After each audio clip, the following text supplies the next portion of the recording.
career exploration. The only way you'll know what it is you're good at, what you might like to do, is to have a broad range of experiences. I have had several jobs where I worked in an office. And if they only go through a single work experience, there's no way they'll have that breadth of knowledge to make a good decision about where they want to pursue their education or work opportunities. In school, you want to be involved in whatever school-based activities you can to learn about responsibility and what a job entails. Just as you might also be needing to involve the student in his or her own healthcare, budgeting and finance, all those functional academic type skills that are so important for survival.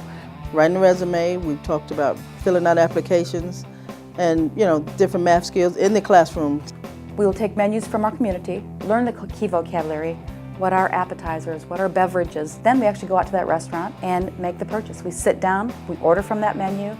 Students have to have the correct amount of money, make sure they have the correct amount of change that they get back. How much of a tip do you leave? We've actually got a really great program here for high school high tech. It's a program for students with either learning differences or physical disabilities, and it's an opportunity for them to get interested in careers in technology, science, mathematics or engineering type fields. I want to be in robotics, and it's just I want to do it, and it's so easy. And how you build small bags. The small robot. We raise the bar and we challenge the kids at what they're capable of doing. And by that, usually you're going to see that they shine. It's really important for students to not just have some basic academic skills related to reading, writing, and math, which of course are important in the workplace, but also to have the kind of work soft skills that lead, we know, to high correlations to wages and job success. And those typically are aligned with the social skills that people would expect in the workplace. Things like appearances and greetings and hygiene. There are lots of stories of students succeeding because their coworkers have taken a liking to them, treat them as a peer, and support their efforts in whatever it is they do. Not so much because they want to be helpful, but because this is a friend, this is a coworker, and we've connected and we're part of a team together. And to achieve that, you have to learn the expectations and rituals and customs that are expected of you in the workplace. Giving them hands-on opportunities so they can try out those social skills, those behavioral skills. Offering them opportunities to work as part of a group, as part of a team, because that's really crucial in today's world of work. We work on a lot of social skills as far as interview techniques. What's a good handshake? What is the appropriate way to tell somebody they're in your way? We have found that if a student gets a job, that would be the first thing that would happen to have them lose the job. That they say something that they shouldn't have said, that they misread a social cue, that they don't understand the culture of a work environment, that they don't understand how to work as a member of a team, how to work with a coworker. And so that's crucial. That is absolutely part of the curriculum.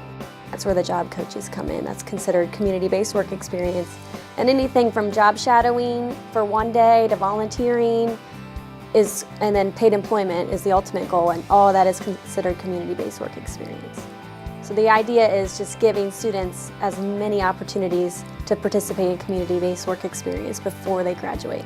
The curriculum is basically life skills and work maturity skills. The students spend about an hour of their day in the classroom, and then they go off either to a vocational program at Withlacoochee Technical, or they go out to a community-based instruction site like Publix, the hospital, or a skilled nursing facility. We have had 80 students going through our Project Search program. 53 of them have gotten hired within Health First and outside of Health First. Working in the hospital is a great experience because I will learn all my different diets.